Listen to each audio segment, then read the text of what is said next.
বিখ্যাত চিকিৎসক মুহাম্মদ ইবনে জাকারিয়া আল রাজি একদিন তার ছাত্রদের সাথে রাস্তা দিয়ে যাচ্ছিলেন। এমন সময় এক পাগল তার সামনে এসে দাঁড়ালো।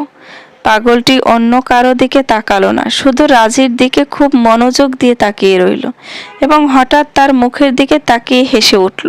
রাজি সেখান থেকে ফিরে এসে সোজা বাড়িতে গেলেন এবং সাথে সাথেই আফতিমুন, যা এক ধরনের ভেষজ ওষুধ যা বিষণ্ণতা বা পাগলামি দূর করতে ব্যবহৃত হয়, তৈরি করার আদেশ দিলেন এবং তা খেলেন। তার ছাত্ররা অবাক হয়ে জিজ্ঞেস করল, আপনি হঠাৎ অসময়ে এই ওষুধ কেন খেলেন?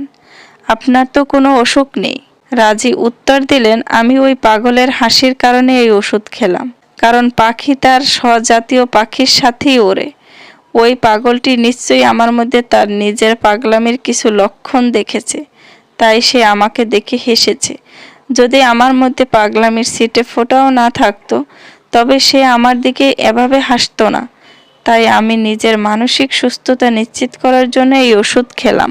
মানুষ সাধারণত তাদের সাথেই মেশে বা তাদের প্রতি আকৃষ্ট হয় যাদের সাথে স্বভাবের মিল থাকে। কেউ যদি তোমাকে পছন্দ করে, তবে বুঝতে হবে তোমাদের দুজনের মধ্যে কোথাও না কোথাও স্বভাবগত মিল আছে। জ্ঞানী ব্যক্তিরা ছোটখাটো ইঙ্গিত থেকেও নিজের সংশোধনের শিক্ষা নেয়।